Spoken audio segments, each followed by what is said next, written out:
کذبت ثمود المرسلین، جھٹلایا سمود نے مرسلین کو، رسولوں کو۔ سمود اصحاب الحجر کا نام ہے، ہجر کے رہنے والے۔ ہجر کہاں تھا؟ کچھ پڑھا ہجر کے بارے میں؟ سورۃ الحجر پڑھی ہے ہم نے۔ ہجر کہاں ہے؟ آج کل کے سعودی عرب کا علاقہ ہے، اور حجاز کے شمال میں تبوک جاتے ہوئے آپ صلی اللہ علیہ وسلم اس راستے سے گزرے تھے۔ آج کل مدائن صالح کے نام سے مشہور ہے۔ حجاز اور شام کے بیچ کا علاقہ ہے، اور سمود کو عاد ثانیہ بھی کہا جاتا ہے کیونکہ عاد کی اولاد میں سے تھے۔ یہ علاقہ 300-400 کلومیٹر لمبا اور تقریباً 125 کلومیٹر چوڑا ہے، سمود کا علاقہ اصحاب الحجر کا۔ اور حجر اس کو اس لیے کہا جاتا ہے کہ اس علاقے میں پہاڑی سلسلے ہیں، اور سمود نے پہاڑوں کو تراش تراش کر گھر بنائے تھے۔ کذبت جھٹلایا، سمود نے، المرسلین رسولوں کو، بھیجے ہوں کو۔ اذ قال لهم اخوہم، جب کہا ان کو ان کے بھائی نے۔ یہاں بھی اخوت نسبی کی طرف اشارہ ہے۔ کون بھائی؟ صالح علیہ السلام۔ الا تتقون، کیا تم ڈرتے نہیں ہو؟ کیا تم اللہ سے نہیں ڈرو گے؟ کیا تم تقوی اختیار نہ کرو گے؟ انی لکم، بے شک میں تمہارے لیے، رسول ہوں، امین امانت دار۔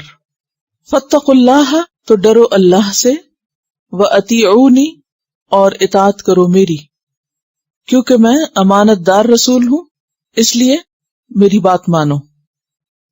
وما اسألکم، اور میں نہیں مانگتا تم سے، علیہ، اس پر، یعنی تبلیغ کے کام پر، من اجرن، کوئی اجر، کسی قسم کا اجر میں سے کچھ بھی۔ ان اجریہ، نہیں ہے اجر میرا، الا، مگر، علی رب العالمین، رب العالمین کے ذمہ، یعنی مجھے تم سے اجر نہیں چاہیے اپنی محنت کا، بلکہ اس رب سے چاہیے جو تمام جہانوں کا پالنے والا ہے۔ اتترکون، کیا تم چھوڑ دیے جاؤ گے؟ تترکون کا روٹ ہے تارکا، فیما، اس میں جو، ہا ہونا، یہاں پر، آمنین، امن سے رہنے والے۔ آمنین، آمن کی جمع ہے، اور آمن کہتے ہیں بے خوف کو، امن میں رہنے والے کو، یعنی پر امن۔ کہ اے لوگو، تم اللہ کو کیوں بھول گئے ہو؟ اس وجہ سے کہ تم سمجھتے ہو کہ جو نعمتیں تمہیں اب حاصل ہیں وہ ہمیشہ تمہارے پاس رہیں گی، اور تم ان نعمتوں کے بیچ میں ایسے ہی بے خوف پرسکون رہنے دیے جاؤ گے۔ کیا تم سے ان نعمتوں کا حساب نہ ہوگا؟ کیا تم پوچھے نہ جاؤ گے؟ کیا تمہاری واپسی نہ ہوگی؟ فی جنات و عیون، اب نعمتوں کی تفصیل ہے کہ اس قوم کو کیا کیا نعمتیں ملی ہوئی تھی۔ جنات، جنت ان کی جمع، باغات، یعنی کئی قسم کے باغات، و عیون، عین ان کی جمع، اور چشمے، وزروع، زرع ان کی جمع، کھیتیاں، زراعت، ونخل، اور کھجور کے درخت، اور درخت بھی ایسے، طلعھا، جن کے خوشے، طلع کا لفظ طلع سے ہے، طلع کہتے ہیں طلوع ہونے کو۔ کھجور کے درخت پر سب سے پہلے جو پھل آتا ہے اس کو طلع کہتے ہیں، کیونکہ وہ ایک طرح سے طلوع ہوتا ہے، خوشہ۔ اس کے بعد اگلے مرحلے پر وہ خلال بن جاتا ہے، پھر بلح، بے لام ہا، بلح، پھر بصر، پھر رطب، اور پھر تمر بنتا ہے۔ تو اس سے آپ اندازہ لگائیں کہ عربی زبان کتنی وسیع ہے، اور کتنا زبردست ایکسپریشن ہے اس میں، کہ ایک پھل کے مختلف مرحلوں میں اس کا جو سائز ہے یا رنگ ہے یا اس کا جو شیپ ہے اس کے مطابق مختلف الفاظ ہیں، یعنی کتنی باریکی اور کتنی وضاحت ہے۔ اور پھر ان میں سے ہر ایک سٹیج کی اپنی اپنی تفصیل ہے جس کی یہاں ضرورت نہیں۔ ونخل، اور کھجور کے درخت، طلعھا، جن کے خوشے، حدیم، حدیم کا لفظ جو ہے ہدم سے ہے یا ہضم سے ہے، نرم و نازک کے لیے استعمال ہوتا ہے، اور ہضم کا لفظی معنی ہوتا ہے کم کرنا، گھٹانا، نرم چیز کو کچلنا، بھینچنا، نچوڑنا اور اس میں کمی کرنا۔ اب آپ بتائیے کہ ایک طرف کھجور کے پھل کے مختلف جو سٹیجز ہیں اس کے لیے کئی لفظ ہیں، اور دوسری طرف ایک لفظ کے اندر کئی معنی ہیں۔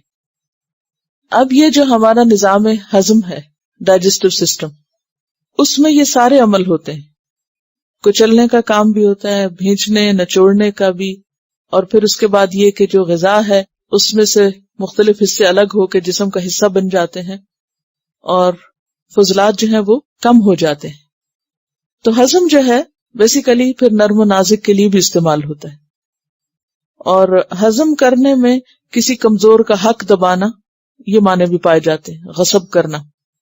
اور حزیم فعیل کے وزن پر ہضم ہونے والا بھی معنی کیا جاتا ہے، اور یہاں اس سے مراد ایک طرف تو ان خوشوں کی خوبصورتی کہ جب کسی بھی درخت کے اوپر نئے نئے پھول آتے ہیں یا نئے نئے خوشے آتے ہیں، نیا نیا پھل آتا ہے، وہ کس قدر خوبصورت ہوتا ہے۔ اور پھر پہلے مرحلے سے لے کے آخری مرحلے تک، یعنی حزیم جو ہے وہ طلع کے لیے بھی ہے، اور حزیم جو ہے وہ آخری مرحلے کے لیے بھی ہے جب وہ پھل پک جائے، کیونکہ وہ بالکل نرم ہو کر جیسے رس ٹپکنے لگا ہو، اس کا منہ میں ڈالیں تو چاکلیٹ کی طرح گھل جائے۔ کبھی ایسی کھجور کھانے کا اتفاق ہوا جو چاکلیٹ سے بھی زیادہ لذیذ ہوتی؟ تو یہاں پر طلعھا حزیم بہترین قسم کے کھجور کے درختوں کی طرف اشارہ ہے کہ تمہیں اللہ نے باغات دیے، چشمے دیے، کھیت دیے، اور خوبصورت درخت کے جن کے خوشے خوبصورت بھی ہیں اور جن کا پھل نہایت عمدہ ہے۔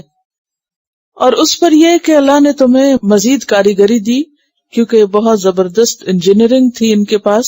وَتَنْحِتُونَ مِنَ الْجِبَالِ بُيُوتًا، اور تم تراش لیتے ہو پہاڑوں میں سے گھر، یعنی ایک تو گھر بنایا جاتا ہے نا، پہاڑ کاٹ کے اس کے ٹکڑے برکس وغیرہ نکال کے پھر ان کو جوڑ کے نئے سرے سے گھر بنایا جائے، اور ایک یہ ہے کہ پہاڑوں کے اندر اس طرح کھدائی کی جائے، اس طرح ان کو تراشا جائے کہ اس کے اندر ہی گھر بن جائے، یعنی باہر سے نظر آئے جیسے پہاڑ ہے، اور اگر اندر جائیں تو پورے محلات نظر آئیں۔ اب دیکھیے کہ ایک مجسمے کو تراشنا یا ایک پتھر کو توڑنا کس قدر مشکل کام ہوتا ہے، اور پھر یہ نہیں کہ بے محابہ ڈائنامٹ پھینک کے جیسے چاہیں اس کو توڑ دیں، اس کے پرچے اڑا دیں، نہیں، اس کو ایک خاص شیپ اور ایک خاص سائز اور ایک خاص طریقے پر کاٹنا اور اس کو تراشنا، اور کہ اس کے اندر وہ رہنے کے قابل بن سکے، اور پھر نہ صرف یہ کہ یہ رہنے کے قابل بناتے بلکہ مانیومنٹ بھی اس کے بناتے اور اس کو اپنے فن تعمیر کا شاہکار کے طور پہ پیش کرتے۔ وَتَنْحِتُونَ، اور تم تراشتے ہو، اور نحت کے اندر بھی وہ سارے مرحلے ہیں ایک لفظ میں کہ جس میں پتھر کو تراشنا، کھودنا اور پھر اس سے کچھ گھڑنا۔ من الجبال، پہاڑوں میں سے، بیوتن، گھروں کی شکل میں۔ فارہین، فارہین بھی بہت رچ لفظ ہے، فارہین فارہا ہے، فارہن کی جمع ہے۔ فارہن کا ایک معنی ہوتا ہے فارحن، ہا کے ساتھ، یعنی فرحن اور فرحن ایک ہی معنی میں، یعنی اتراتے ہوئے، خوش ہوتے ہوئے، پیچھے آپ پڑھ چکے ہیں۔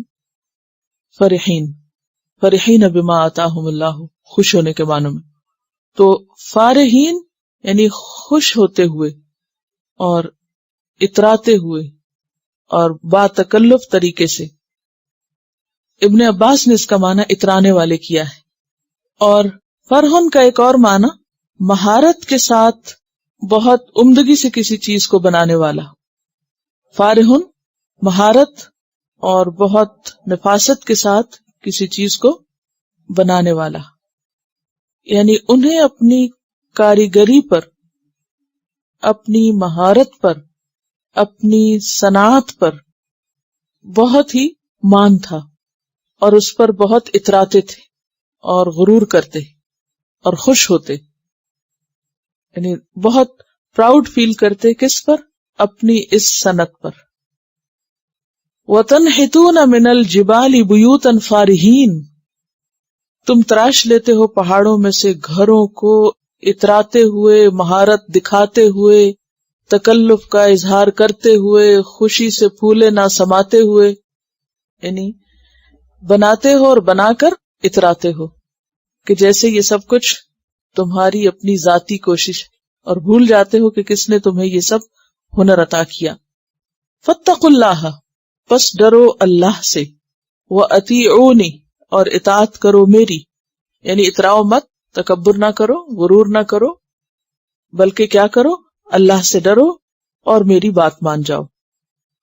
وَلَا تُطِیعُوا، اور نہ تم اطاعت کرو، امر المسرفین، حد سے گزرنے والوں کے حکم کی۔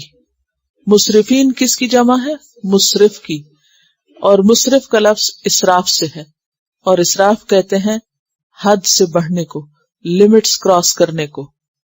اشارہ ہے یہاں اس قوم کے بڑوں کی طرف، یعنی آپ خطاب کر رہے ہیں عوام سے، ماسس سے، عامت الناس سے، کہ لوگوں میری بات مان جاؤ اور حد سے بڑھنے والوں کی بات نہ مانو، یعنی اپنے ان لیڈرز کی بات نہ مانو کہ جو اللہ کی نافرمانی میں حد سے بڑھے ہوئے ہیں۔ کون ہیں وہ مسرفین؟ الذین، وہ لوگ، یفسدون، جو فساد کرتے ہیں، فی الارض، زمین میں، ولا یصلحون، اور نہیں وہ اصلاح کرتے۔ مسرفین فساد کرتے ہیں اور اصلاح نہیں کرتے۔ اب فی الارض سے مراد کون سی ارض ہے؟ کون سی ارض؟ کس زمین میں فساد کرتے ہیں؟ جہاں وہ رہتے ہیں، جہاں بھی مسرفین پائے جاتے ہیں۔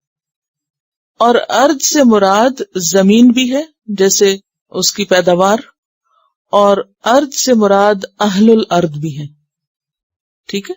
وہ زمین میں فساد کرتے ہیں، زمین سے مراد محض ارتھ نہیں ہے کہ وہ زمین کے اندر بگاڑ پیدا کر رہے ہیں کچھ، اس سے مراد زمین بھی ہو سکتی ہے کہ زمین کے ساتھ ایسا معاملہ کرنا، اور زمین کے رہنے والے جن میں انسان بھی اور جانور بھی، دیگر مخلوقات، ان سب کے لیے بگاڑ پیدا کرنا، یا پھر یہ کہ دونوں ہی مراد ہے، زمین اور زمین کے رہنے والے۔ الذین یفسدون فی الارض ولا یصلحون، اور پھر فساد کس سے ہوتا ہے؟ فساد کس طرح ہوتا ہے؟ فساد گناہوں سے ہوتا ہے۔ گناہ زمین کے بگاڑ کا ذریعہ بنتے ہیں، گناہ زمین پر امن و امان کو ختم کرتے ہیں۔ یعنی فساد دوسرے لفظوں میں کیا ہے؟ اللہ کی نافرمانی کے کاموں میں دوڑ دھوپ کرنا۔ کیا ہے فساد؟ اللہ کی نافرمانی کے کاموں میں بھاگ دوڑ کرنا، غلط کاموں میں کوشش کرنا۔ تو پھر فساد زمین پہ کس سے ہوتا ہے؟ انسانوں کی غلطیوں سے، گناہوں سے، انسانوں کے کرتوتوں سے۔ اور پھر اس کا وبال کس پہ پڑتا ہے؟ انسانوں پر ہی۔ تو اللہ کی نافرمانی کرنے سے آخرت میں نہیں، دنیا میں بھی انسان کو سزا بھگتنی پڑتی۔ قالو، تو انہوں نے کہا، انما انت من المسحرین، بے شک تم جادو زدہ لوگوں میں سے ہو۔ مسحر جو ہے مسحور کے معنوں میں ہے، لیکن مسحور سے زیادہ اس میں مبالغہ پایا جاتا ہے۔ مسحر، اور مسحر کی کیفیت کیا ہوتی ہے؟ آپ ذرا سوچئے، کسی کے بارے میں جانتے ہو یقینی طور پہ کہ اس پہ جادو ہو چکا ہے، جو سحر زدہ ہوتا ہے وہ کیسا ہوتا ہے؟ بکھلایا ہوا، لاسٹ، ذہنی بیمار، اور دیوانہ سا، ناسمجھ، بے شعور، جس کی عقل ماری ہوئی ہو، ٹھیک ہے نا، جس کی عقل ماری ہوئی ہو، یعنی وہ ایسا شخص ہوتا ہے جس کی اپنی عقل کوئی کام نہیں کرتی، دیوانہ سا شخص، یعنی ایک ایسا بیمار جس کی بیماری بھی نہ پتا ہو۔ مسحور ایسا شخص ہوتا ہے، سحر جس کے اوپر ہو۔ تو جب انہوں نے سمجھانے کی کوشش کی تو جوابی الزام کیا لگا؟ انما انت من المسحرین، لگتا ہے تم پہ کوئی جادو ہو چکا ہے اور تمہاری عقل ماری گئی ہے اور تم سوچ سمجھ کے قابل نہیں رہے ہو، تم دیوانے ہو گئے ہو، تم کس دنیا کی باتیں کرتے ہو؟ تم کہتے ہو ہم اپنے اتنے عالی شان لیڈرز کی پیروی نہ کریں، ان کو چھوڑ دیں۔ ان کے راستے سے ہٹ جائیں. آج بھی آپ دیکھیں کہ جو بھی فینز ہوتے ہیں یا جو بھی فالوورز ہوتے ہیں، اگر آپ ان سے کہیں کہ آپ جس کے فین ہیں اس کی پیروی چھوڑ دیں تو کیا کہیں گے؟ Are you crazy? مثلا جو بچوں کو کھیل کود کا شوق ہوتا ہے تو کیا کرتے ہیں، جس پلیئر یا جس بھی کھلاڑی کے وہ فین ہوتے ہیں اسی کی تصویروں کی ٹی شرٹس، ہر چیز میں اس کی تصویر سٹیمپ کی بھی ہوگی ہر جگہ. اب اگر آپ ان سے کہیں، اگر ان کو سمجھانے کی کوشش کریں تو کیا کہیں گے آپ کو؟ اگر اپنے بچوں سے ہی کہیں، گھر میں ہی بات کریں کہ یہ نہیں کریں، تو وہ کیسے دیکھیں گے آپ کو کہ آپ ٹھیک تو ہیں؟ یہ بتا رہی ہے کہ ان کا بیٹا جو ہے وہ باسکٹ بال کا پلیئر ہے، اور اس کو باسکٹ بال کا ایک پلیئر جو ہے مائیکل جارڈن، اس کا وہ فین ہے، اور اس کے جنون کا عالم یہ ہے کہ 400-500 جوتے اس کے برانڈ کے جو ہے اس نے اکٹھے کیے ہوئے، بیسمنٹ ویئر ہاؤس بنا ہوا ہے، اور اگر اسے منع کرے تو کہتے ہیں میرا تو کوئی اور شوق نہیں، ایک ہی ہے اور وہ بھی آپ کو اچھا نہیں لگتا، لوگ تو پتہ نہیں کیا کیا کرتے ہیں، میں تو صرف جوتے ہی جمع کر رہا ہوں. اس کو مسرفین کہتے ہیں. بہرحال تو دیکھیے یہ جو باتیں اس دور میں ہو رہی تھی نا، یہ صرف اس دور کی باتیں نہیں، اگر یہ قرآن مجید میں ہمارے لیے بیان کی گئی ہیں تو یہ آج بھی اپلائی ہوتی ہیں. بات یہ کہ ہم قرآن کو اس طریقے سے پڑھتے نہیں ہیں کہ اس کو اپنی عملی زندگی کے لیے رہنما سمجھے. قالو، وہ کہنے لگے، یعنی جب انہوں نے سمجھایا تو وہ کہنے لگے، انما انت من المسحرین، انہوں نے کہا کہ یقیناً تم خود ہی جادو زدہ لوگوں میں سے ہو، تم پہ لگتا ہے کسی کا جادو چل گیا ہے، تمہاری عقل ماری گئی ہے. ما انت الا بشر مثلنا، نہیں تم مگر ایک انسان ہو ہم جیسے. فأت بآیۃ، پس لے آؤ کوئی نشانی. ان کنت من الصادقین، اگر تم سچوں میں سے ہو، اپنے دعوے میں، اپنی بات میں، اپنے پیغام میں کہ تم صحیح کہہ رہے ہو، تو پھر کوئی ثبوت پیش کرو. تو بات یہ ہے کہ ہر دور میں حق کو باطل کی کشمکش میں اسی قسم کی الزام تراشی پیغمبروں پہ ہوتی رہی. یہی وہ باتیں تھیں جو آپ صلی اللہ علیہ وسلم کو بھی کہی گئی کہ آپ ساحر ہیں، یا آپ ہم جیسے ہی ایک انسان ہیں، یا یہ کہ آپ کوئی معجزہ ہمیں دکھائیں اگر آپ سچے ہیں. تو ان کے مطالبے پر اللہ تعالیٰ نے ان کے لیے معجزہ فراہم کر دیا. قال، کہا، ہذہ ناقۃ، یہ ہے ایک اونٹنی، لہا شرب، اس کے لیے ہے پانی پینے کی ایک باری، ولکم، اور تمہارے لیے، شرب، باری ہے پینے کی، یوم معلوم، معلوم دن، مقرر دن.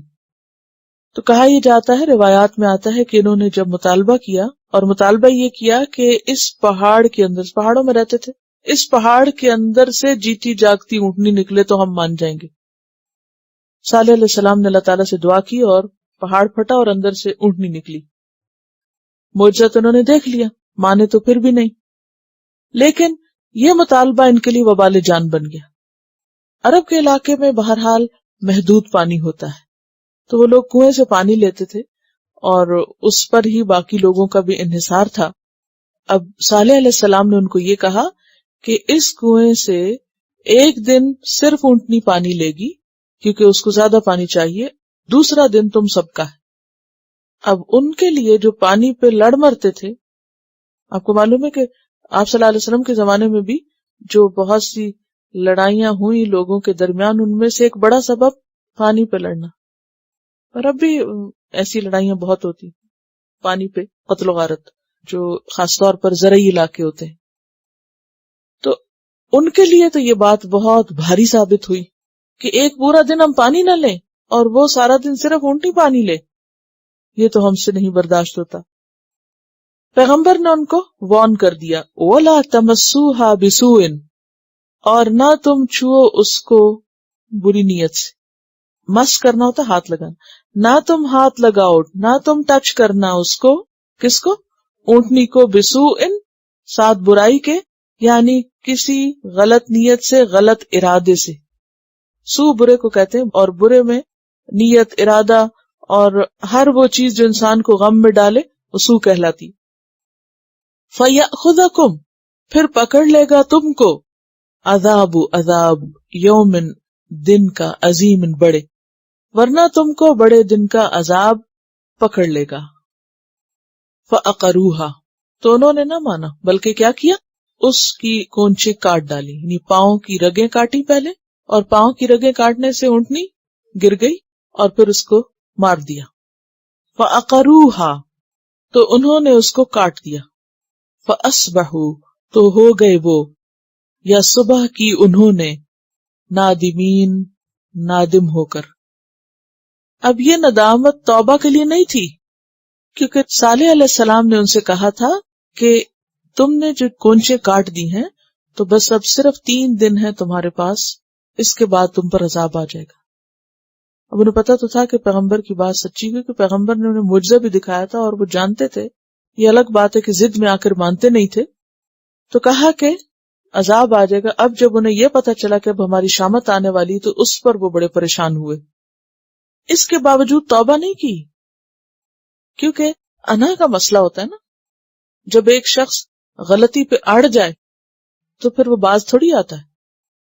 یہ بالکل ویسا ہی معاملہ ہے جیسے آپ دیکھیے موسیٰ علیہ السلام نے جو فرعون کو معجزہ دکھا دیا، پیچھے اسی صورت میں شروع میں آپ نے پڑھا کہ انہوں نے کہا کہ اگر میں آپ کے پاس نشانی لے آؤں تو کہاں لے آؤ، اور پھر انہوں نے نزع یدہ فاذا ہی بیضاء للناظرین، اور جب کچھ بن نہ پڑا تو پھر کیا کیا فرعون نے، درباریوں کو مخاطب کر کے کہا کہ یہ شخص جو ہے ساحر و علیم ہے، بہت ماہر جادوگر ہے۔ پھر الزام تراشی شروع کر دی، یہ چاہتا ہے کہ تمہیں تمہاری زمین سے نکال دے، اور خود اقتدار کا مالک بننا چاہتا ہے۔ نشانی ایسی تھی جو بیضاء للناظرین، سب کے لیے چمک رہی تھی، سب دیکھنے والوں کے لیے، لیکن اس کے باوجود بھی فرعون نہیں مانا، اور اس نے اس معاملے کو کچھ اور ثابت کرنے کی کوشش کی۔ ہٹ دھرمی آپ دیکھیے، یہاں بھی آپ دیکھیں کہ وہ جھکے نہیں۔ یہ ندامت ان کی بس تھوڑی وہ پشیمانی تھی کہ جو اب آنے والے عذاب کے لیے ان کو کھٹکا لگ گیا تھا، اور پھر عذاب آ گیا۔ فَأَخَذَهُمُ الْعَذَابُ، پکڑ لیا ان کو عذاب نے۔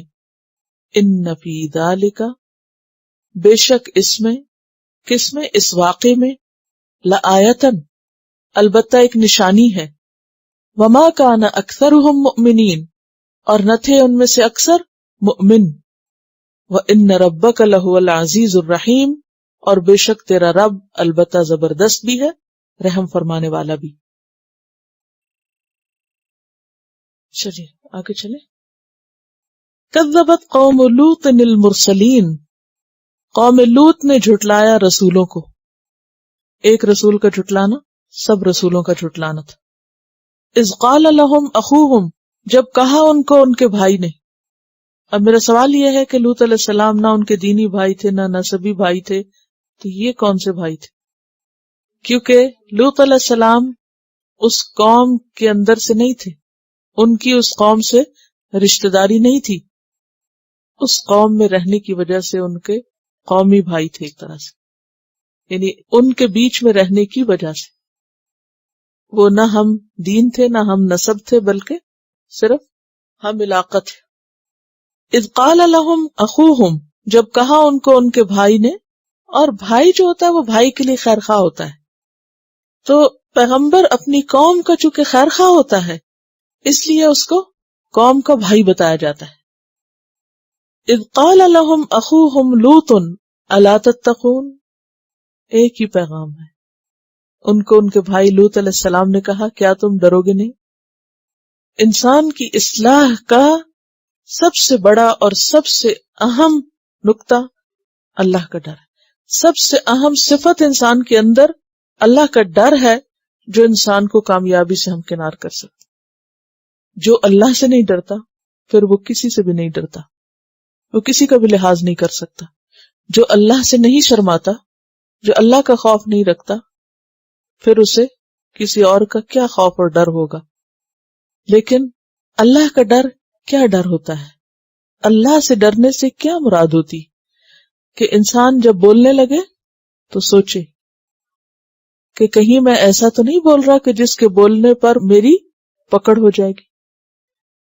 چلنے لگے تو چلنے سے پہلے سوچے کہ جہاں میں جا رہا ہوں وہاں جانا کہیں میری پکڑ کا سبب تو نہیں ہوگا. کچھ کھانے لگے تو کھانے سے پہلے سوچے کیا کہ جو کچھ میں کھا رہا ہوں کہیں اس کھانے پر اللہ مجھ سے ناراض تو نہیں ہوگا. تو اللہ کا ڈر ایک ایسی چیز ہے، ایک ایسی کیفیت ہے کہ جو ہر جگہ اور ہمیشہ انسان کے ساتھ رہتی ہے اگر وہ حقیقی معنی میں ہو، وہاں بھی جہاں کوئی اور نہ ہو. تو سب سے زیادہ طاقتور اور پاورفل چیز ہے انسان کی اصلاح میں اللہ کا ڈر. سچا بھی انسان کو صرف اللہ کا ڈر بنا سکتا ہے، ورنہ انسان دوسرے سے جھوٹ بول دے، کسی کو کیا پتا کون سچ کہہ رہا ہے یا جھوٹ کہہ رہا ہے. کسی کو دھوکہ دے، اگر اللہ سے نہیں ڈرتا تو دھوکہ دینا اس کے نزدیک تو انتہائی ہوشیاری کا کام، انتہائی ذہانت کی بات ہے. تو اللہ کا ڈر ایک ایسی چیز ہے کہ جو انسان کو حقیقی معنوں میں اچھا انسان بناتا ہے. تو اس لیے ہر پیغمبر نے آ کے کیا کہا؟ اللہ سے ڈرو. انی لکم رسول امین، بے شک میں تمہارے لیے رسول ہوں امانت دار.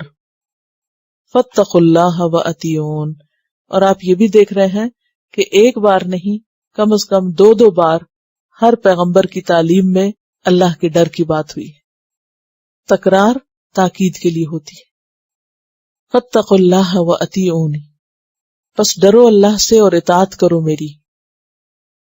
وما اسألکم، اور میں نہیں سوال کرتا تم سے، علیہ اس پر یعنی تبلیغ کے کام پر، من اجرن کوئی اجر.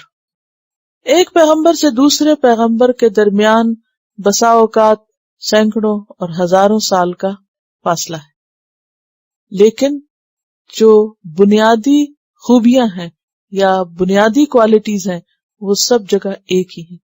اس سے کیا پتہ چلتا ہے کہ سب ایک ہی اصل سے لے کر ہیں، ایک ہی پیغام لے کر ہیں اور سب کا مشن ایک ہے. اسی لیے جو لوگ لائک مائنڈڈ ہوتے ہیں، ایک سوچ رکھتے ہیں اور کم از کم ایک مشن اور ایک مقصد رکھتے ہیں، وہ خواہ کہیں بھی رہتے ہو، وہ دنیا کے کسی حصے میں رہتے ہو یا تاریخ کے کسی حصے میں ہو، خواہ ان کے درمیان زمانی یا مکانی بود ہو، لیکن قلبی اور ذہنی بود نہیں ہوتے. دلوں کے اندر فاصلے نہیں ہوتے، سوچوں میں فاصلے نہیں ہوتے. کیوں؟ کیونکہ وہ ایک مقصد رکھتے ہیں. ایک گھر میں دن رات ساتھ رہنے والے سے آپ بہت دور ہو سکتے ہیں سوچ میں. کب؟ جب مقصد ایک نہ ہو، منزل ایک نہ ہو. اور بہت قریب ہو سکتے ہیں وہ لوگ خواہ وہ کتنے بھی دور ہوں، اگر ایک کامن گراؤنڈ ہے، اور وہ کیا ہے؟ اللہ کا ڈر، اللہ کی محبت.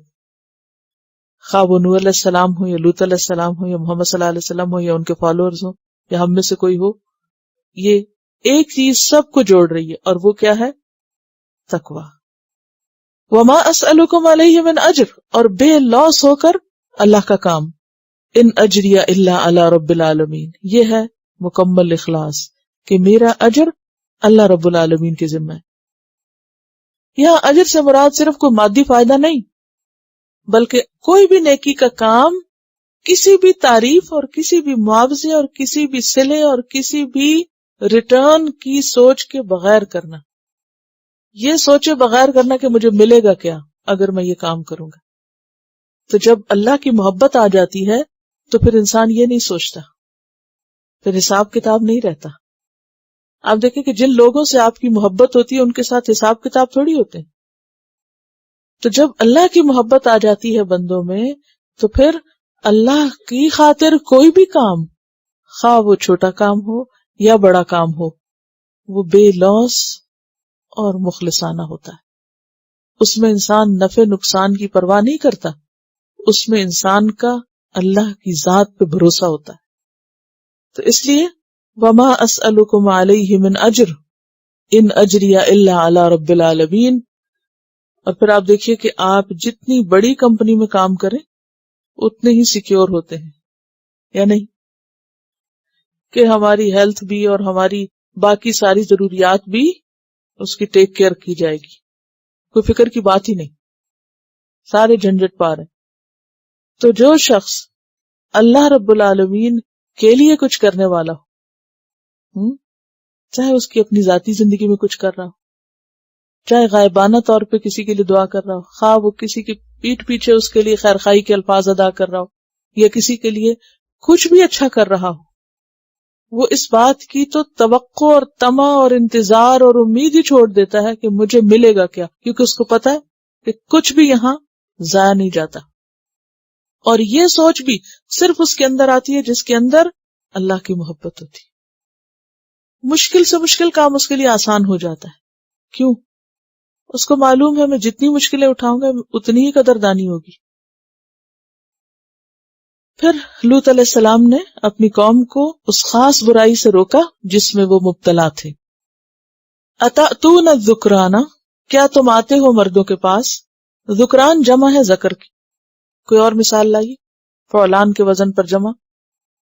بلد کی جمع بلدان، بلدان فعلان. اور چلیے جب آپ اس کا وزن پڑھیں گے تو اس وقت آپ کو اجنبی نہیں لگے گا یہ لفظ.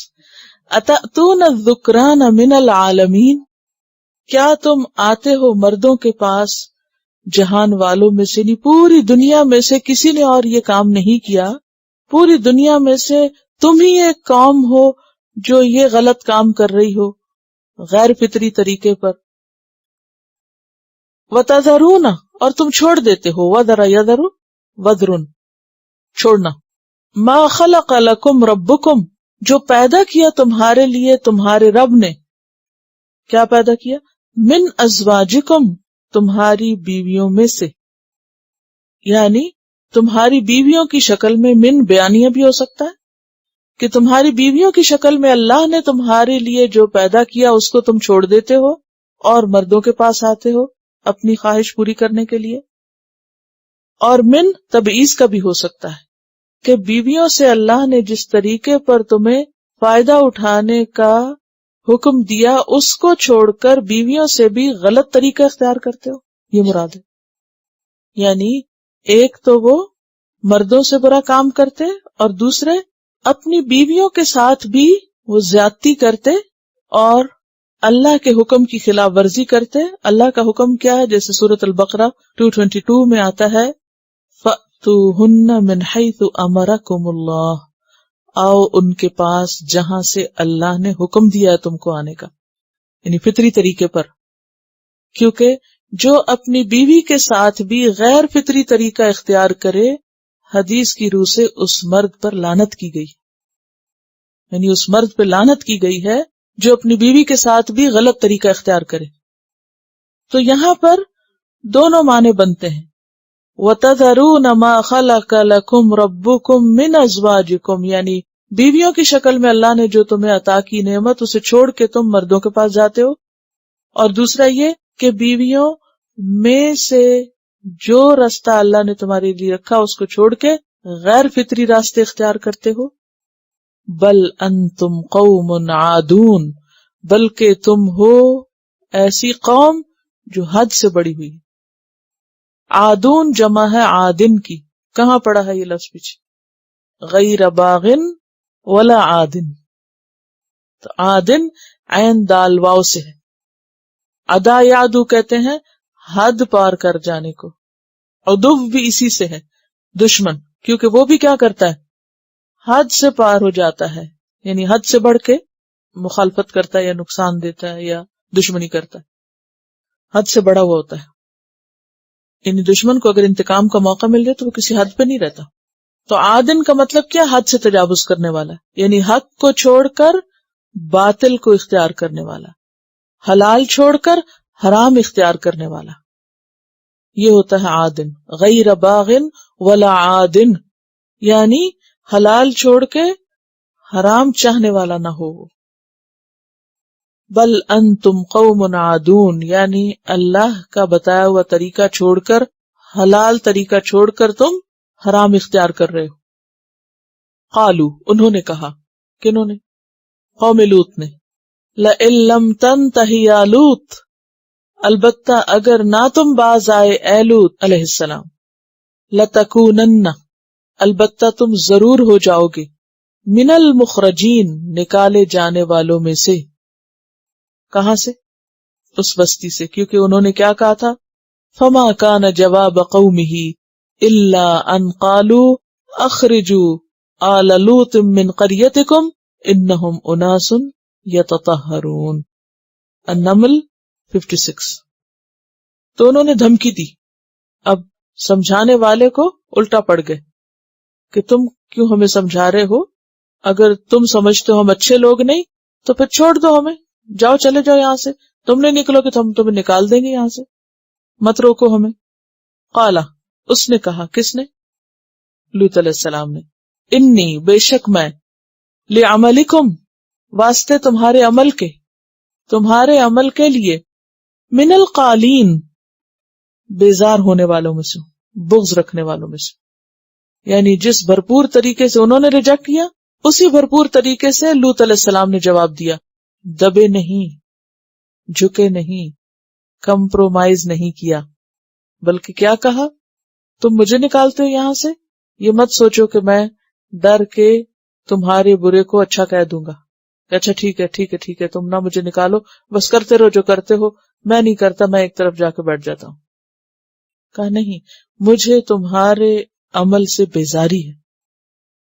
ایک اور بات یہاں پھر غور فرمائیے کہ غلط عمل سے بیزاری ہونی چاہیے، بندوں سے خیر خواہی لیکن ان کے غلط کام سے بیزاری. یہ فرق یاد رکھیے ہمیشہ. قال انی لعملکم، کہا بے شک میں تمہارے عمل کے لیے، من القالین. قالین کا لفظ ہے نا، یہ اردو والا قالین نہیں ہے، ویسے اس سے بھی ملتا جلتا ہی ہے. قالین جو ہے قاف لام یا قاف لام واو دونوں سے ہے، دونوں روٹ ہیں اس کے. یاد رکھیے بعض الفاظ کے ایک سے زائد روٹس بھی ہوتے ہیں. بعض کتابوں میں صرف وہ ایک دے کے چھوڑ دیتے ہیں، اور اگر میں آپ کو دوسرا بتا دیتی تو آپ پریشان ہو اٹھتے ہیں کہ ہمیں غلط بتا دیا گیا، کیونکہ ہماری ڈکشنری میں تو کچھ اور لکھا ہوا ہے. تو اس لیے میں پہلے ہی وضاحت کر دوں. تو قاف لام یہ بھی ہوتا ہے اور قاف لام واو دونوں طرح سے یہ آ سکتا ہے. اور اس میں معنی ہوتا ہے گوشت بھوننے کا، گوشت کے بھوننے کے لیے لفظ استعمال ہوتا ہے. اور مقلی کا لفظ کبھی پڑھا ہے آپ نے؟ لحم مقلی، مقلی ہوتا ہے روسٹڈ، باربیکیو کیا ہوا. بھوننا وہ بھی ایک طرح بھوننا ہی ہوتا ہے نا، ٹھیک ہے نا. تو پھر اس سے جو لفظ آیا ہے قلا کا، ما ودعک ربک وما قلا، کسی سے ناراضگی کی بنا پہ بیزار ہونا، یعنی کسی سے ناراض ہونا اور اس وجہ سے اس سے بیزار ہونا. اب آپ دیکھیے کہ جب انسان بیزار ہوتا ہے تو کسی کا تو کچھ نہیں چاہتا، اس کو خود کافی تکلیف ہوتی ہے. وہ اندر سے کیا ہو رہا ہوتا ہے؟ کھول رہا ہوتا ہے، بن رہا ہوتا ہے. ٹھیک ہے نا. عام طور پر چھوٹی چھوٹی باتوں پر تو یہ نہیں ہونا چاہیے، لیکن ایسے قبیح اور غلط کاموں پر انسان کے اندر واقعی ایمانی غیرت ہونی چاہیے اور ان چیزوں کو قبول نہیں کرنا چاہیے. یعنی غلط کام اور برائی کے لیے کس درجے کی نفرت ہو، اس کا یہاں ذکر کیا جا رہا ہے. قلا قال انی لعملکم من القالین. اور برائی کے بارے میں اسلام کا کیا نقطہ نظر ہے کہ اگر کوئی برا کرے تو سب سے پہلے کیا کرو؟ ہاتھ سے روکو. نہیں روک سکتے تو دل سے برا جانو. کتنا؟ جیسے یہ ہے من القالین. کر نہیں کچھ سکتے تھے کیونکہ ان کے ساتھ کوئی تھا ہی نہیں، کوئی دوسرا مرد بھی ساتھ نہیں تھا. اسی لیے تو جب وہ فرشتے آئے انسانی شکل میں اور یہ ان کے اوپر حملہ آور ہوئے تو انہوں نے کیا کہا؟ کاش کہ میرے پاس کوئی مضبوط سہارا ہوتا یا کوئی ایسی جگہ ہوتی کہ میں پناہ لیتا. اور حدیث میں آتا ہے کہ پھر اس کے بعد جو باقی پیغمبر آئے وہ مضبوط خاندانوں میں سے آئے. لوط علیہ السلام چونکہ خاندان وہاں نہیں تھا، سپورٹ نہیں تھی، تو بہت یعنی ان کے لیے ایک تکلیف دہ چیز تھی، اور قوم ان کے سر چڑھ چڑھ کے آتی جیسے یہاں پر یہ گفتگو کر رہے ہیں. لیکن اس کے باوجود وہ اللہ کا بندہ کیا کہتا ہے کہ میں اس پہ کمپرومائز نہیں کر سکتا، یہ غلط چیز ہے اور میں اس سے بیزار ہوں اور میرے دل میں اس برائی کی شدید نفرت ہے. انی لعملکم من القالین، یہ کبھی کام ہے. یہ ہے ایمانی حرارت. آپ ہاتھ سے نہیں روک سکتے، فائن. زبان سے نہیں بول سکتے، فائن. لیکن دل کے اندر تو غلط کام کو غلط سمجھنا ہی چاہیے. اور اگر کوئی شخص غلط چیز کو دل میں بھی برا نہیں کہتا، اور پھر اس کے لیولز ہیں. یاد رکھیے ہر انسان کے ایمان کا لیول فرق ہوتا ہے، اور ایک انسان کے بھی ایمان میں بھی اونچ نیچ ہوتی رہتی. تو یہ جو کیفیت ہے کہ برائی سے نفرت کی، اس سے ڈٹرمن ہوتا ہے کسی کا ایمان کے کتنا ہے. اور حدیث میں آتا ہے کہ اگر کسی کے دل میں برائی سے نفرت بھی نہیں تو پھر اس کے اندر رتی برابر ایمان بھی کوئی نہیں. ایمان ہے ہی کوئی نہیں وہاں، تھوڑا بہت تو دور کی بات ہے ہی کوئی نہیں. تو یہ ریکوائرمنٹ ہے. قال انی لعملکم من القالین، ریکوائرمنٹ ہے کس کی؟ ایمان کی. اب اس میں آپ دیکھیے کہ میں بھی انسان کے اندر ایٹ ٹائمز ایسی قوت نہ ہو کہ وہ بول بھی سکے، کیونکہ ہو سکتا ہے کہ بولنے کی بھی پوزیشن میں نہ ہو، کسی ایسی جگہ پر ہو، کسی ایسے مقام پر ہو، لیکن جو دل کی کیفیت ہے کہ برائی کو برا سمجھا جائے، اسے ایکسپٹ نہیں کیا جائے. کیونکہ جب انسان کہتا ہے نا کہ کوئی بات نہیں، سب ٹھیک ہے، یہ تو آج کے دور کا ٹرینڈ ہے، سو بٹ اس میں کیا برائی ہے. ایسے لوگ بھی ہوتے ہیں نا کہ جو ان غلط کاموں کو کیا کہتے ہیں، کیا برائی ہے، اگر کوئی کرتا ہے تو اس کا اپنا فعل ہے، اسے کیا برا. ٹھیک ہے، ہم کچھ نہیں کر سکتے، پیرا نہیں لگا سکتے کسی پر، کچھ نہیں کر سکتے، ہیلپ لیس ہیں، مجبور ہیں، کمزور ہیں، مستضعفین فی الارض ہیں، لیکن برائی کو جسٹیفائی تو کسی بھی صورت نہیں کیا جا سکتا. مشکل یہ ہے آج ہم مسلمانوں کے اندر ہی یہ چیز ختم ہوگی، وہ کہتے ہیں یہ جینیٹک ہے، جبکہ قرآن صریحاً کہہ رہا ہے کہ دنیا میں قوم لوط سے پہلے یہ عمل کسی نے کیا ہی نہیں، تو جینیٹک کہاں سے آگے؟ تو اس طرح کی تعویلیں پیش کر کے ایک برائی کو، ایک غلط کام کو غلط بھی نہ سمجھنا، بلکہ ان سے ہمدردی رکھنا کہ یہ بیچارے، یہ اصل خرابی. چلیے باقی لوگ تو جو کرتے ہیں وہ الگ ہے. افسوس ہے مسلمانوں پر، اس پہ پراؤڈ فیل کرتے ہیں کہ یہ سب، یعنی ہم مسلمان بھی ہیں اور ہم اس سب کو جائز بھی سمجھتے ہیں. پیغمبر کی زبان سے آپ دیکھیے کس چیز کو کہہ رہے ہیں، کس عمل کو کہہ رہے ہیں. قال انی لعملکم من القالین، کس کو کہہ رہے ہیں؟ اس کے بعد کوئی حجت جسٹیفیکیشن کی رہ ہی نہیں جاتی، کیونکہ جب تک برائی کی اس درجے کی نفرت نہ ہو تو انسان برائی کو دور کرنے کے لیے تدبیر بھی نہیں سوچتا. ان سب مسئلوں کا حل یہی ہے کہ قرآن، اللہ کی زبان میں اللہ کی بات بتائی جائے. بہرحال رب نجنی، اے میرے رب مجھے بچا لے، مجھے نجات دے، وَأَهْلِي، اور میرے گھر والوں کو، مما یعملون، اس سے جو وہ عمل کرتے ہیں. کون سا عمل؟ یہ جو غلط کام کرتے ہیں، اور اس عمل کی بنیاد پر اب جو ان پہ سزا آئے گی. کیونکہ عذاب کیا چیز ہے؟ عمل کا دوسرا نام. اچھا عمل ہے تو اس کا دوسرا نام جزا ہے، اور برا عمل ہے تو اس کا دوسرا نام سزا ہے. وَوَجَدُوا مَا عَمِلُوا حَاضِرًا، عمل ہی حاضر ہوگا، عمل ہی سامنے آئے گا. تو یہاں بھی کیا کہتے ہیں؟ مما یعملون، یا رب میں تو بیزار ہوں، لہذا مجھے اور میرے گھر والوں کو اس عمل سے بچا لینا، یعنی اس عمل کی سزا سے، عذاب سے. فنجیناہ، تو ہم نے اس کو بچا لیا، وَأَهْلَهُ، اور اس کے گھر والوں کو، اجمعین، سب کے سب کو. اب آپ دیکھیں کسی بھی سوسائٹی میں ایسی خرابی اگر کوئی ہے اور انسان یہ دعا کرے کہ یا اللہ مجھے اور میرے اہل اور میرے گھر والوں کو اس بلا سے اور اس وبال سے بچا لینا، تو اس کا مطلب صرف یہ نہیں کہ یا اللہ ہمارے اندر یہ خرابی نہ آئے، یا اللہ اس خرابی کے بعد جو وبال آنے والا اس سے بھی بچا لینا. یعنی ایک جامع بات ہے یہ. فنجیناہ وَأَهْلَهُ اجمعین، ہم نے اس کو اور اس کے گھر والوں کو سب کو بچا لیا. الا، سوائے، عجوزن، بڑھیا کے، اشارہ ہے ان کی بیوی کی طرف.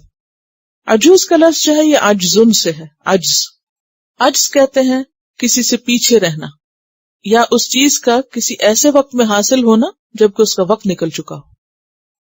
قدرت کی ضد ہے عجز.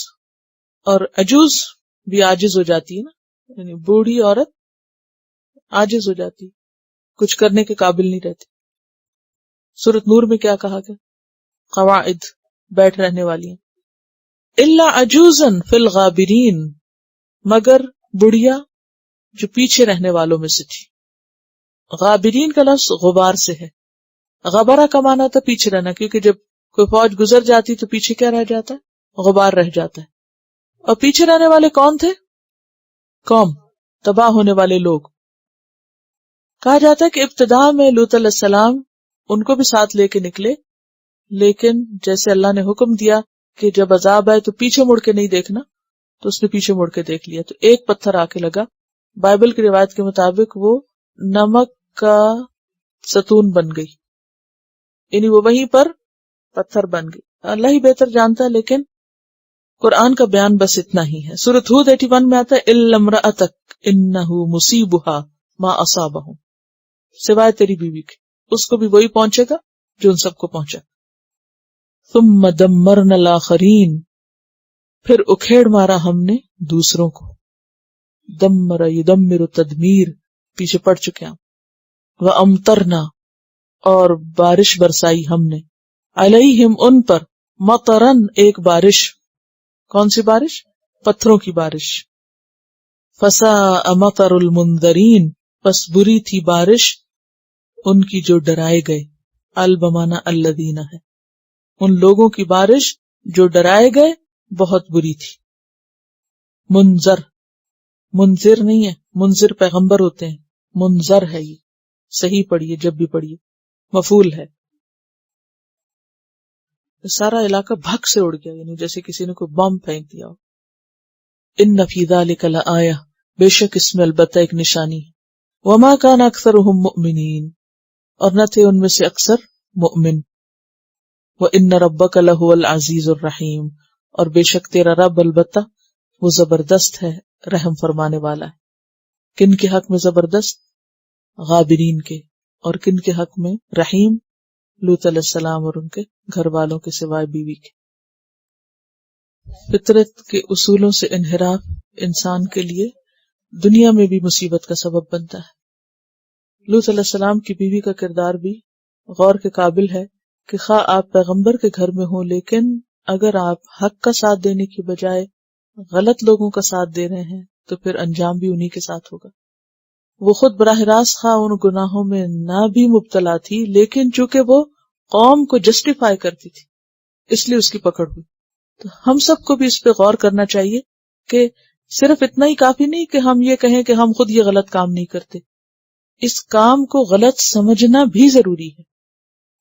اس کے برعکس حضرت آسیہ جو فرعون کے گھر میں تھی لیکن ان سارے اعمال سے بری ذمہ تھی، ان کو اللہ نے بلند مقام دیا.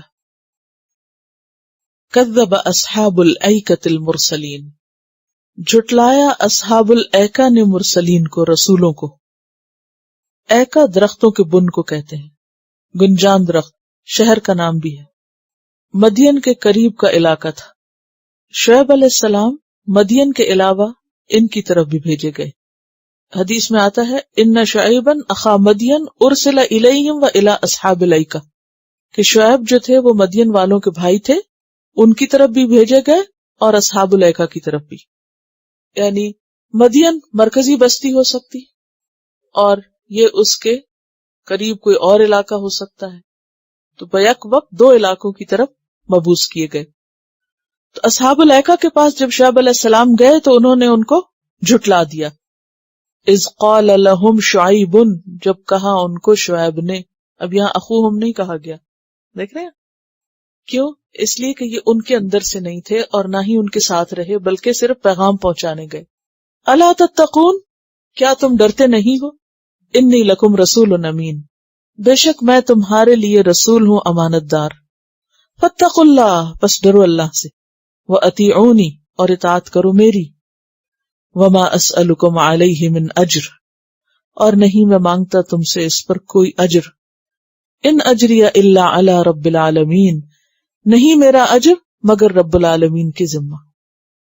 سیم ٹو سیم وہی تعلیم، بعین ہی وہی جو پچھلے پیغمبروں کی تھی. اور پھر خصوصی خطاب، پہلا کیا تھا؟ عمومی، اور دوسرا خصوصی. عمومی خطاب میں تو سب پیغمبروں کی تعلیم ایک، اور پھر خصوصی خطاب میں اس قوم کے حالات اور ضروریات کے مطابق. اوفوا الکیل، پورا کرو ناپ کو. ولا تکونوا، اور نہ تم ہو من المخسرین، کمی کرنے والوں میں سے، خسارہ کرنے والوں میں سے، گھاٹا دینے والوں میں سے. کمی کرنے والے مخسر ہے نا، کیونکہ ناپ تول میں کمی نہ کرو. خسارہ پانے سے مراد یہ مخسر ہوتا کہ جن کو خسارہ دیا گیا. کمی کرنے والوں میں سے ترجمہ یہ ہے اس کا، یعنی پورا پورا ناپ کے دو اور ناپتے ہوئے کمی نہ کرو، لوگوں کی چیز کم نہ ناپو. ناپ دو طرح کا ہوتا ہے نا، جیسے لیکوڈ ناپا جاتا ہے اور لینتھ ناپی جاتی ہے چیزوں کی. وزنو، اور وزن کرو، بالقسطاس، ساتھ انصاف کی ترازو کے. قسطاس مفعال کے وزن پر کیا ہے؟ اسم آلہ. المستقیم، صحیح، درست، یعنی عدل والا. صحیح انصاف کی ترازو کے ساتھ وزن کیا کرو، یعنی ڈنڈی نہیں مارو. ولا تبخسوا الناس اشیاءہم، اور نہ گھٹاؤ لوگوں کو ان کی چیزیں، یعنی نہ کم کر کے دو لوگوں کو ان کی چیزیں، یعنی تعداد میں بھی گنتی پوری کرو. اب آپ دیکھیے کہ لین دین میں تین چیزیں ہوتی ہیں، یا جو چیز بیچی جاتی ہے وہ ناپ کے دی جاتی ہے، یا تول کے دی جاتی ہے، اور یا تیسرا طریقہ کیا ہے؟ گن کے دی جاتی. انہی پیمانوں سے گزرتی ہیں چیزیں. تو سب کو کور کر لیا، ناپ تول گنتی کسی چیز میں بھی کمی نہ کرو. ولا تعثوا فی الارض مفسدین، اور نہ تم فساد کرو زمین میں مفسد بن کر. اور تعثوا کا بھی روٹ جو ہے عین سے واو بھی ہے اور عین سے یہ بھی ہے. واتقوا الذی، اور ڈرو اس ذات سے یعنی اللہ سے. خلقکم، جس نے پیدا کیا تم کو. والجبلۃ الاولین، اور پہلے گروہ کو، اور پہلوں کو مراد ہے. جبلہ، جبلہ کا لفظ جبل سے ہے. جبل کس کو کہتے ہیں؟ پہاڑ کو.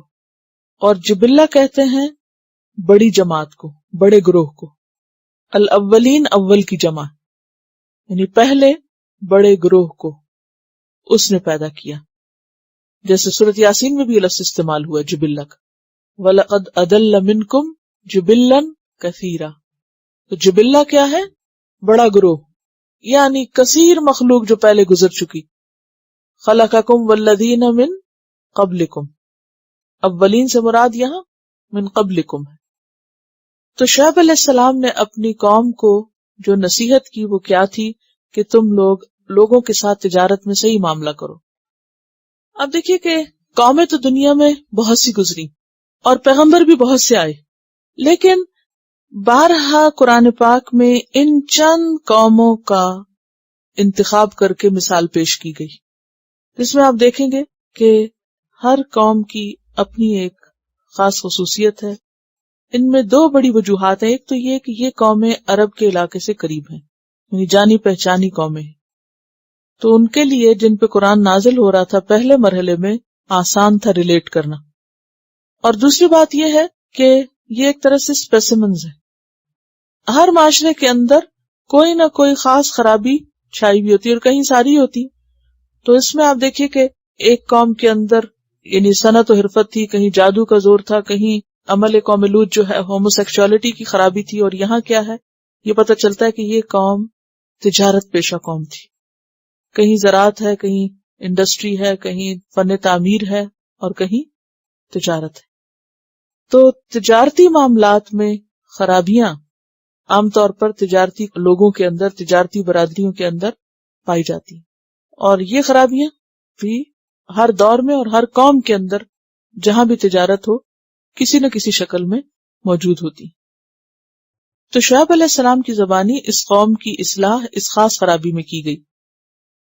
شعیب علیہ السلام اگرچہ مدین کی طرف بھیجے گئے تو مدین والوں کو بھی انہوں نے یہی پیغام دیا تھا، جیسا کہ سورۃ ہود میں آتا ہے وَإِلَىٰ مَدْيَنَ أَخَاهُمْ شُعَيْبًا قَالَ يَا قَوْمِ اعْبُدُوا اللَّهَ مَا لَكُم مِّنْ إِلَٰهٍ غَيْرُهُ وَلَا تَنقُصُوا الْمِكْيَالَ وَالْمِيزَانَ إِنِّي أَرَاكُمْ بِخَيْرٍ وَإِنِّي أَخَافُ عَلَيْكُمْ عَذَابَ يَوْمٍ مُحِيطٍ وَيَا قَوْمِ أَوْفُوا الْمِكْيَالَ وَالْمِيزَانَ بِالْقِسْطِ وَلَا تَبْخَسُوا النَّاسَ أَشْيَاءَهُمْ وَلَا تَعْثَوْا فِي الْأَرْضِ مُفْسِدِينَ بقیت اللہ خیر لکم ان کنتم مومنین. قالوا انما انت من المسحرین وہی الزام. کہا تمہارا دماغ چل گیا ہے، تم کہتے ہو کہ ہم ناپ تول میں کمی نہ کریں اور بہت انصاف کے ساتھ تولے ناپیں اور بہت عدل کے ساتھ لین دین کریں. یہ کیسے ہو سکتا ہے؟ اس طرح تو پھر تجارت چل ہی نہیں سکتی. حماقت کیسی ہے کہ ہر کوئی دوسرے کو دھوکہ دے رہا ہے اور اس کو وہ عقل مندی سمجھ رہا ہے اور اس کو وہ جسٹیفائی کر رہا ہے. ہر طرح کے فراڈ اس میں آتے ہیں. تو کہا انما انت من المسحرین وما انت الا بشر مثلنا، اور نہیں تم مگر ایک انسان ہماری طرح. یہ کہنا کہ تمہارا دماغ چل گیا ہے اس لیے الٹی پلٹی باتیں کرتے ہو اور ایسی نصیحتیں ہمیں کرتے ہو جس پہ تجارت چل ہی نہیں سکتی. تم نے خود ایسا کوئی کام نہیں کیا، تمہیں کیا پتا کہ تجارت کی کیا ضروریات ہیں، اس میں کیسی کیسی دھوکے بازیاں کرنی پڑتی ہیں. اور دوسرا جملہ جو ہے وہ پیغمبر کی تحقیر کے لیے ہے. اور تمہیں حق بھی کیا پہنچتا ہے کہ تم ہمیں ایسی باتیں سناؤ؟ تم ہو کون؟ دیکھو تو صحیح خود کو، ہمارے جیسے تو ایک انسان ہو. تمہیں کیا حق ہے کہ تم ہمیں نصیحت کرو؟ وَإِن نَظُنُّكَ، اور بے شک ہم گمان کرتے ہیں تجھ کو. ان کا معنی بے شک کیوں کیا گیا؟ لام تاکید کی وجہ سے جو آگے آ رہا ہے. وَإِن نَظُنُّكَ لَمِنَ الْكَاذِبِينَ، اور بے شک ہم یقین رکھتے ہیں تیرے بارے میں کہ تم جھوٹوں میں سے. اور یقین کا معنی یہاں میں نے اس لیے کیا، یعنی ظن کے ساتھ اگر ان کا لفظ آئے تو پھر معنی یقین میں ڈھل جاتا ہے. یعنی ہمارا تمہارے بارے میں یقین یا گمان غالب ہے کہ تم بالکل جھوٹ بول رہے ہو. یہ تو سوچا بھی نہیں جا سکتا. ٹھیک ہے، اگر تم سچے ہو فَأَسْقِطْ عَلَيْنَا كِسَفًا مِّنَ السَّمَاءِ، تو گراؤ ہم پہ کوئی ٹکڑا آسمان سے. ان كنت من الصادقین، اگر تم سچوں میں سے ہو. صادق کی جمع صادقین. کسفن کا واحد ہے کسفتن، بادل یا روئی کا ٹکڑا جو آسانی سے علیحدہ بھی ہو جائے اور جڑ بھی جائے. کچھ چیزیں ایسی ہوتی ہیں نا جو الگ کر لے تو پھر واپس جوڑنی مشکل ہے. جیسے پہاڑ کا ٹکڑا، پتھر کا ٹکڑا اگر آپ الگ کریں تو پھر واپس جوڑیں پتھر کو، مشکل ہے. تو کسف روئی کا گولا یا اس طرح کی چیز، یعنی ایسا ٹکڑا بادل کا یا برف کا، وہ برساؤ ہم پہ اگر تم سچے ہو. پھر بھی کس قدر ڈھیٹ پن ہے کہ وہی عذاب مانگ رہے ہیں جو کچھ ہی عرصہ پہلے ایک قوم پہ گزر چکا. قال ربی اعلم بما تعملون، کہنے لگے میرا رب جانتا ہے جو بھی تم کرتے ہو. کیا کرتے ہو؟ ناپ تول میں جو کمی کرتے ہو اور پھر اس کو صحیح سمجھتے ہو، تو میرے رب کو سب پتا ہے کہ تمہارے اس عمل کی حقیقت کیا ہے. فکذبوہ، تو انہوں نے اس کو جھٹلا دیا. کس کو؟ شعیب علیہ السلام کو. فاخذہم، پھر پکڑ لیا ان کو. کس نے؟ عذاب یوم الظلہ، عذاب نے سائبان کے دن کے. ظلہ کہتے ہیں اس بدلی کو جو سایہ فگن ہو. ظلہ بادل، امبریلا کے لیے یا سائبان یا ٹینٹ کے لیے یا کینوپی کے لیے بھی استعمال ہوتا ہے. ظلل اس کی جمع ہے. پڑھا ہے ظلل؟ ظلل من الغمام، بادلوں کے سائبان میں سے. یعنی بادل تو اکٹھے اور اس میں سے ایک بدلی الگ ہو کے کیا بن گئی؟ ظلہ. اور وہ مل جائے تو ظلل بن گئی. اور روایات میں آتا ہے کہ اللہ تعالیٰ نے ان پر جو عذاب نازل کیا وہ بھی کچھ اسی قسم کا تھا. پہلے 7 دن تک ان پہ سخت گرمی پڑی اور دھوپ مسلط رہی. پھر بادلوں کا سایہ. انہوں نے کہا تھا نا بادل گرا ہم پہ کوئی آسمان سے ٹکڑا، تو پھر بادل آ گیا. اور جب بادل آیا تو یہ بڑے خوش ہوئے اور سب اس کے نیچے جمع ہو گئے. سب نے سکھ کا سانس لیا کیونکہ ذلتن تھا نا، یعنی ایک خاص علاقے میں تھی چھاؤں اور ٹھنڈی ہوا چل رہی تھی، تو انہوں نے وہاں آ کے سکون کا سانس لی. سب جمع ہو گئے، جیسے قوم فرعون سب اکٹھے ہو گئے سمندر کے اندر. پھر پانی آیا اور سب کو بہا لے گیا. تو یہاں انہوں نے بھی کیا کیا، سب وہاں پر جمع ہو گئے. اب ہوا یہ کہ چند ہی لمحوں کے بعد بادل سے آگ برسنے لگی، بارش کی بجائے آگ گرنے لگی. پھر زلزلہ آیا اور ایک چنگھاڑ نے سب کو ختم کر دیا. تو اس طرح 3 قسم کا عذاب آیا ان پر. اور قرآن پاک کے 3 مقامات پر ان کی ہلاکت کا ذکر ملتا ہے. اب یہ بھی ہو سکتا ہے کہ جب آگ برسنے لگی ہو تو وہ کیا کیا، انہوں نے بھاگ گئے ہوں گھروں کی طرف کہ یہ تو ہم مصیبت میں پڑ گئے. اور جو ہی گھر پہنچے ہو تو وہاں کیا ہوا، زلزلہ آ گیا. اور یہاں تیسری جگہ پر آسمان سے کچھ برسنے کا ذکر ہے تو 3 طرح کے عذاب اس ایک قوم کے لیے اکٹھے ہو گئے. فَكَذَّبُوهُ، اور یہ کیا وجہ تھی، کیوں آئے یہ عذاب؟ آپ دیکھیے کہ تجارت کرنا کوئی بائیں ہاتھ کا کھیل نہیں ہوتا. تجارت کے لیے آپ کو ایکسپرٹیز چاہیے، آپ کو محنت چاہیے اور تجربہ چاہیے.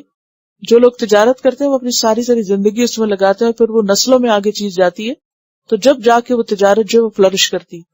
تو اتنی زبردست ہوشیار تاجر پیشہ قوم جو اپنے عروج پر تھی، کس طرح وہ زمین بوس ہوئی اور کس طرح سب کچھ ختم ہو کے رہ گیا. انہو کان عذاب یوم عظیم، بے شک تھا وہ عذاب بڑے دن کا، یعنی وہ دن بڑا سخت تھا اور جو عذاب ان پر آیا وہ بہت ہی شدید قسم کا عذاب تھا. ان فی ذلک لآیہ، بے شک اس میں البتہ ایک نشانی ہے. وما کان اکثرهم مؤمنین، اور نہ تھے ان میں سے اکثر مؤمن. وان ربک، اور بے شک تیرا رب لہو العزیز الرحیم، البتہ وہ زبردست ہے، رحم فرمانے والا ہے. تو یہاں پر یہ تمام واقعات مکمل ہوتے ہیں. آگے کا سبق انشاءاللہ جو کل ہوگا اس میں سورت کا اختتام اور خلاصہ ہے. ان سارے واقعات میں عبرت ہے، جیسے سورت یوسف کے اختتام پر بھی آتا ہے نا، لقد کان فی قصصہم عبرۃ لأولی الالباب، عقل مند لوگوں کے لیے ان واقعات میں عبرت ہے، نشانی ہے. تو اس واقعے میں بھی نشانی ہے، سبق ہے.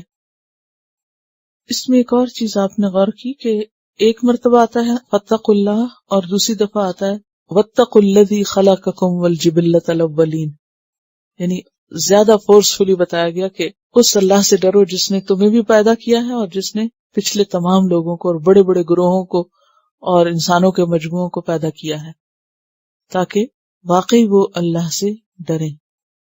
اور آپ دیکھیں کہ ایک انسان کی تخلیق بھی کتنا حیرت انگیز کارنامہ ہے، اور کہاں یہ کہ سینکڑوں نہیں، ہزاروں نہیں، لاکھوں اور کروڑوں کی تعداد میں اللہ نے انسان بنائے، تو یہ اس کی قدرت کی ایک نشانی ہے.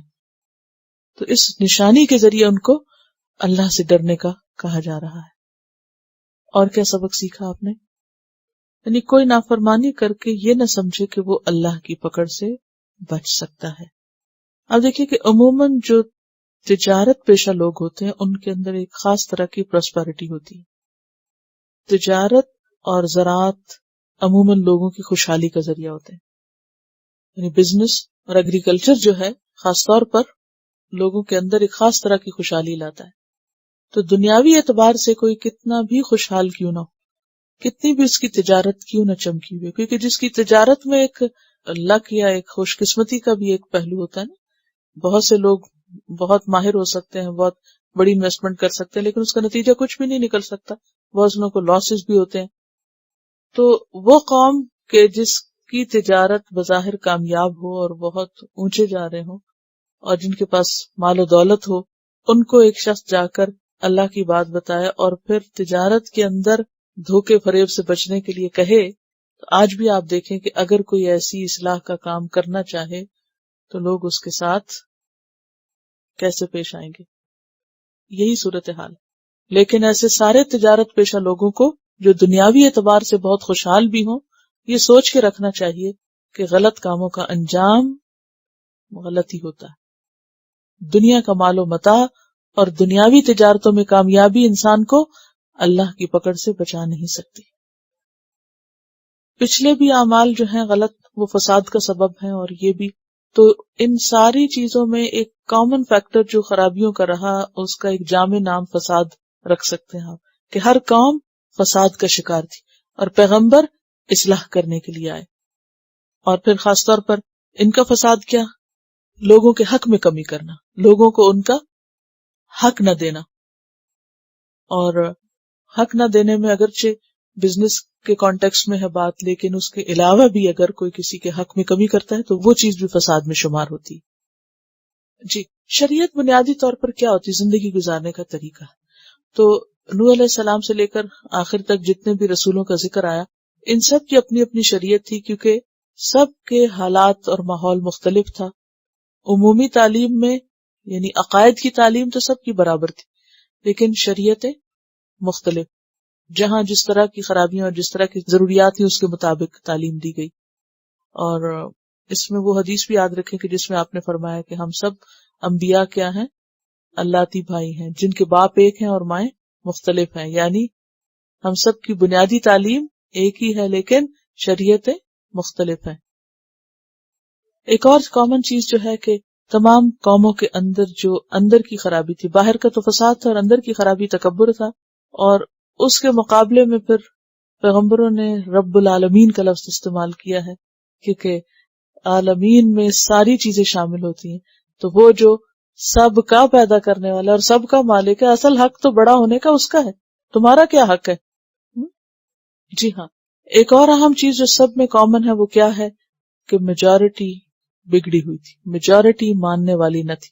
تو اس سے بھی پتہ چلتا ہے کہ ہر دور میں ماننے والوں کے مقابلے میں نہ ماننے والوں کا ریشو زیادہ رہا ہے. ان سارے واقعات میں تقویٰ کا لفظ بہت استعمال ہوا.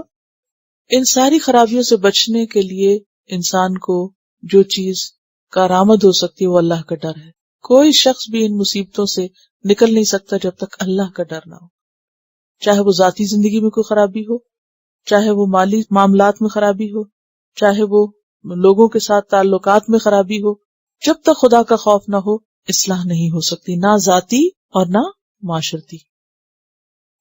یعنی دنیاوی اعتبار سے یہ سب کامیاب لوگ تھے، ہر ایک کے پاس کوئی نہ کوئی فن، ہنر اور دنیاوی ترقی کے اسباب اور وسائل موجود تھے. لیکن نتیجہ اور خلاصہ کیا ہے کہ دنیا کی ترقیاں اور دنیا کی کامیابیاں ان میں سے کسی ایک کے بھی کام نہ آئیں. تو کوئی اور اس پر نہ بھولے، اس دھوکے اور غلط فہمی میں نہ پڑے کہ دنیا میں کامیاب ہو گیا تو آخرت میں بھی ہو جاؤں گا. کیونکہ اہل مکہ کا بھی یہی مسئلہ تھا، وہ سمجھتے تھے کہ ہم دنیا میں کامیاب ہیں تو آخرت میں کیوں نہیں ہوں گے. تو اگر دنیا میں سے کچھ کم بھی ہو انسان کے پاس اور دین ہے تو پھر بھی کامیاب ہو سکتا ہے انسان. لیکن اگر پوری دنیا بھی اس کے ہاتھ میں اور دین نہیں تو بدبختی ہے انسان کی. اگر آج کے دور میں آپ دیکھیں تو یہ ساری برائیاں بیک وقت ایک ایک معاشرے کے اندر موجود ہیں. اب اس میں آپ دیکھیں کہ اتنی الزام تراشیاں ان پر ہوتی ہیں اور اس کے باوجود وہ کہتے ہیں کہ نہیں، ہم تمہارے لیے پیغام لے کر آئے ہیں اور تم سے کوئی اجر نہیں مانگتے. یعنی یہ بھی صلہ اور توقع نہیں رکھتے کہ تم ہمارے ساتھ کیا سلوک کرتے ہو، ہماری عزت بھی کرتے ہو یا نہیں کرتے. آخری حد تک بے غرض تھے. آئیے سنتے ہیں اس کی تلاوت. سبحانک اللہم و بحمدک نشہد ان لا الہ الا انت نستغفرک و نتوب الیک. السلام علیکم و رحمۃ اللہ وبرکاتہ. Quran vocabulary 100%. The best application to understand Quran. Study with flashcards. Word list. Learn 25% of Quran vocabulary in 7 days. Multiple MCQs to practice and test vocabulary. Single choice. Multiple choice. True, false. Bookmark difficult words. Study wrongly answer words. Test your skills. 12 essential grammar lessons at Learn Quranic Grammar. You can select number of word to study from bookmarks. Select number of times wrongly answered words for study. Test your skills with multiple choice flashcard, true, false, matching words and single choice MCQs. Grammar lessons are available in PDF format. Native Quranic and Urdu fonts. Available at Google Play and Apple App Stores. Download it today to contribute in the Islamic Apps Development Project. Quran vocabulary 100% in Urdu. Visit smartappsweb.com.